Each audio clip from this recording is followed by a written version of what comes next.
చూస్ Country Delight, live better. ఇప్పుడే Country Delight యాప్ని download చేసుకోండి. Marriages are made in heaven. పెళ్ళిళ్ళు స్వర్గంలో నిర్ణయింపబడతాయని చాలామంది పెద్దలు అంటుంటారు. వివాహం అనేది సమాజంలో ఒక ముఖ్యమైన వ్యవస్థ. వేద మంత్రాల సాక్షిగా మూడు ముళ్ళ బంధంతో ఒక్కటైన జంటను పెద్దలు నిండు నూరేళ్లు కలిసి ఉండాలని దీవిస్తారు. అలా భార్యాభర్తలు ఇద్దరి నమ్మకం మీద సంసారం కొనసాగుతుంది. ఒకరినొకరు అర్థం చేసుకోవడం, గౌరవించడం, ప్రేమించడం వివాహ బంధం యొక్క పునాది. కానీ నేటి సమాజంలో కొంతమంది వివాహ బంధానికి మచ్చ తెస్తున్నారు. తాత్కాలిక సుఖాల కోసం పరాయి వాళ్ల మోజులో పడి తమ జీవితాలను నాశనం చేసుకుంటున్నారు. ఇటీవల ప్రియుడు మోజులో పడి భర్తలను చంపుతున్న ఘటనలు తీవ్ర కలకలం రేపుతున్నాయి. సోనం, రాజా రఘువంశీ, ఐశ్వర్య తేజేశ్వర్, అనిత, సురేష్ బాబు ఇలా ఒకటా రెండా కట్టుకున్న భర్తలను ప్రియుడితో దారుణంగా చంపిస్తున్నారు. ఇలా అనేక విషయాలతో పూర్తి వివరాలను ఈ స్టోరీలో చూద్దాం.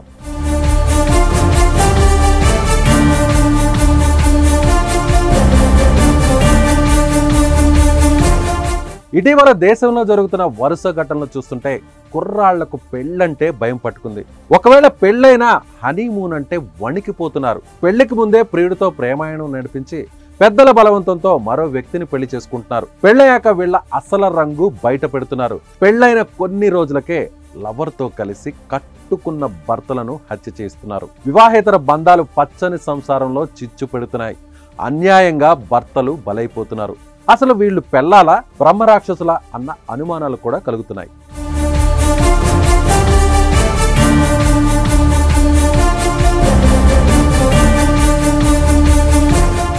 భారతదేశంలోని మేఘాలయలో జరిగిన ఒక హై ప్రొఫైల్ క్రిమినల్ కేసుతో ఎన్నో సంచలనాలు బయటకొచ్చాయి. సోనం రఘువంశీ తన భర్త రాజా రఘువంశీని పెళ్లి చేసుకున్న 13 రోజులకే హనీమూన్ కోసం మేఘాలయకు వెళ్లిన సమయంలో అతన్ని అత్యంత క్రూరంగా హతమార్చింది. సోనం తన లవర్ రాజ్ కుష్వాహాతో కలిసి సుపారీ కిల్లర్స్కి 20 లక్షల రూపాయల వరకు ఒప్పందం కుదుర్చుకుంది. మేఘాలయంలోని కామాఖ్య ఆలయం వద్ద ఏకాంతంగా ఉన్న సమయంలో దుండగులు అతనిపై కత్తులతో దాడి చేసిన తర్వాత స్వయంగా సోనం తన భర్తను లోయలోకి తోసేసినట్లు పోలీసుల ముందు ఒప్పుకుంది.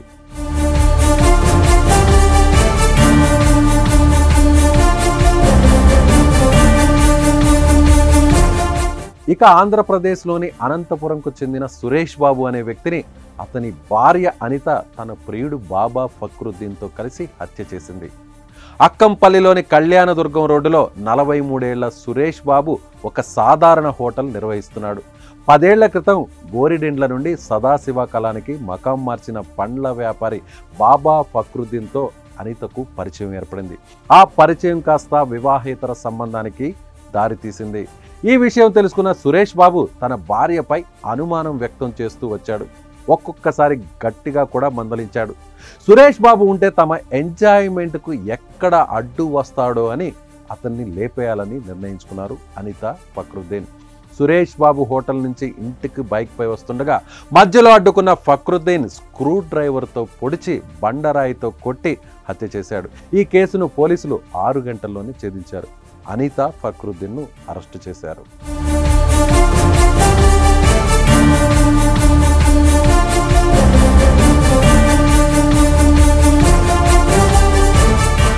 ఇక జోగులాంబ గద్వాల జిల్లాకు చెందిన ప్రైవేట్ సర్వేయర్ తేజేశ్వర్ హత్య కేసు తెలుగు రాష్ట్రాల్లోనే సంచలనం రేపింది.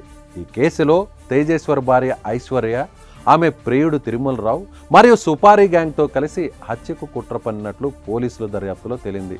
తేజేశ్వర్కు ఐశ్వర్యతో 2025 మే 18న కర్నూలు జిల్లాలోని బీచుపల్లి ఆంజనేయ స్వామి ఆలయంలో ప్రేమ వివాహం జరిగింది. వివాహం జరిగిన నెల రోజుల్లోనే జూన్ 17, 2025న తేజేశ్వర్ అదృశ్యమయ్యాడు. ఆయన సోదరుడు జూన్ 18న గద్వాల పోలీసులకు ఫిర్యాదు చేశాడు. పోలీసులు మిస్సింగ్ కేసు నమోదు చేసి దర్యాప్తు చేశారు. జూన్ 21న నంద్యాల జిల్లా పాణ్యం సమీపంలోని కాలేరు నగరి కాలువలో తేజేశ్వర్ మృతదేహం బయటపడింది. తమ అక్రమ సంబంధానికి అడ్డు వస్తాడన్న కారణంతో ఐశ్వర్య, ఆమె ప్రియుడు తిరుమలరావులు కలిసి ఒక పథకాన్ని పన్నారు. ఈ పథకంలో ఐశ్వర్య తల్లి సుజాత కూడా పాలు పంచుకున్నారు. వీరందరూ కలిసి ఒక సుపారీ గ్యాంగ్తో టచ్లోకి వెళ్లారు. అలా 8 మందికి డబ్బులు ఇచ్చి మరీ హత్య చేయించారు. ప్రస్తుతం వీరందరినీ పోలీసులు అరెస్టు చేసి రిమాండ్కు తరలించారు. సీసీటీవీ ఫుటేజ్, మొబైల్ సిగ్నల్స్ మరియు ఇతర సాంకేతిక ఆధారాలతో పోలీసులు నిందితులను పట్టుకున్నారు.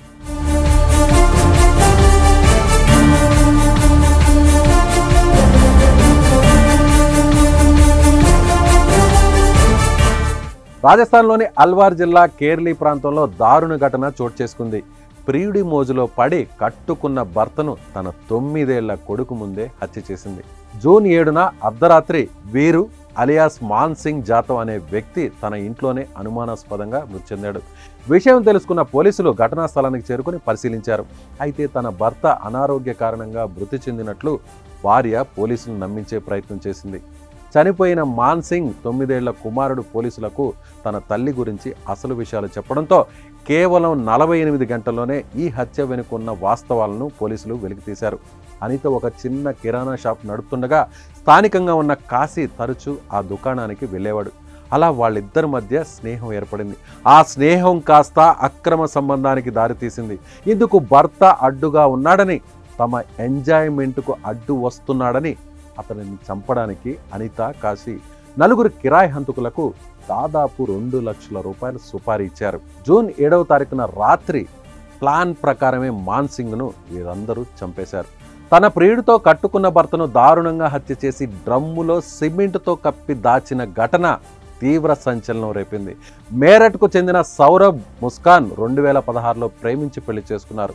సౌరభ్ తన మర్చెంట్ నేవీ ఉద్యోగాన్ని వదిలేశాడు. ఈ నిర్ణయంతో సౌరభ్ కుటుంబంలో గొడవలు జరగగా సౌరభ్ తన భార్యతో కలిసి మేరట్లోనే వేరే కాపురం పెట్టాడు. ఈ దంపతులకు 2019లో ఒక కుమార్తె కూడా పుట్టింది. పాప పుట్టిన తర్వాత ఆమె భవిష్యత్ కోసం మర్చెంట్ నేవీలో తిరిగి చేరేందుకు 2023లో లండన్కు వెళ్ళాడు. ఈ క్రమంలోనే ముస్కాన్కు సోహెల్ అనే వ్యక్తితో పరిచయం ఏర్పడింది. ఆ పరిచయం కాస్త ఇద్దరి మధ్య ప్రేమగా మారింది. భర్త ఇంటి వద్ద లేకపోవడంతో వీరిద్దరూ చట్టాపట్టాలు వేసుకుని మరీ తిరిగారు. ఇలా ఎంజాయ్ చేస్తూ ఎక్కడ పడితే అక్కడ తిరిగారు. ఫిబ్రవరి 28న తన కుమార్తె 6వ పుట్టినరోజు సందర్భంగా 2025 ఫిబ్రవరి 24న సౌరభ్ ఇంటికి తిరిగి వచ్చాడు. తమ అక్రమ సంబంధానికి భర్త అడ్డు వస్తున్నాడని భావించి ప్రేమించి పెళ్లి చేసుకున్న భర్తనే హతమార్చాలని ఆ భార్య నిర్ణయించుకుంది. మార్చి 4న నిద్రమార్తలు కలిపిన భోజనాన్ని ముస్కాన్ తన భర్తకు వడ్డించింది. నిద్రలోకి జారిపోయిన తర్వాత ముస్కాన్, సాహిల్లు కలిసి సౌరభ్ను కత్తితో పొడిచి చంపేశారు. అనంతరం సౌరభ్ శరీరాన్ని దాదాపు 15 ముక్కలు చేసి వాటిని ఓ ప్లాస్టిక్ డ్రమ్ములో వేసి తడి సిమెంట్తో నింపేశారు. ఇలా ప్రేమించి పెళ్లి చేసుకున్న భర్తను ఇంత దారుణంగా హత్య చేసిన ఉదంతం అంతా సంచలనంగా మారింది. ఆ తర్వాత వీరు చంపిన తీరు, వీరు వేసిన ప్లాన్ పోలీసులు ఛేదించి మీడియా ముందుకు తీసుకొచ్చారు. ప్రస్తుతం వీరిద్దరూ అరెస్ట్ అయి జైల్లో ఉన్నారు.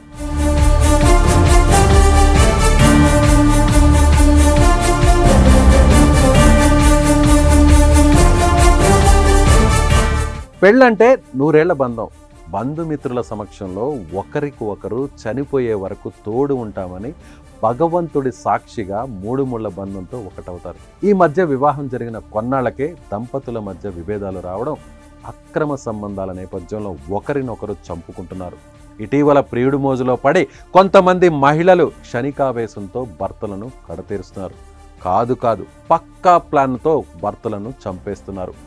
ఇలా క్షణిక సుఖం కోసం పరాయి వ్యక్తి మోజులో పడి కట్టుకున్న భర్తను చంపడం వల్ల కుటుంబాలు వీధిన పడుతున్నాయి. దారుణం ఏంటంటే వివాహేతర సంబంధాలతో కట్టుకున్న భర్తనే కాదు, కన్న పిల్లల ఉసురు కూడా తీసేస్తున్నారు కొందరు మహిళలు. భర్తను చంపేశాక భార్య జైలు పాలైతే ఎంతోమంది పిల్లలు అనాథలైపోతున్నారు. పెళ్లికి ముందు ఏదైనా లవ్ అఫైర్ ఉంటే పెద్దలకు చెప్పాలి, ఒప్పించి వాళ్ళనే పెళ్లి చేసుకునే ప్రయత్నం చేయాలి. ఇష్టం లేని పెళ్లి చేసుకొని పెళ్లి చేసుకున్న భర్తను దారుణంగా చంపడం ఏ సమాజం ఒప్పుకుంటుంది? ఇలా భర్తలను టార్గెట్ చేసి పక్కా ప్లాన్తో చంపుతున్న ఉదంతాలపై ఇప్పుడు సోషల్ మీడియాలో మీమ్స్, రీల్స్ వైరల్ అవుతున్నాయి. సో వ్యూవర్స్, మీరేమనుకుంటున్నారు? ఈ వీడియో చూశాక మీకేమనిపిస్తుంది? ప్రస్తుతం ఇలాంటి భార్యలపై మీ అభిప్రాయాన్ని కామెంట్ రూపంలో తెలియచేయండి.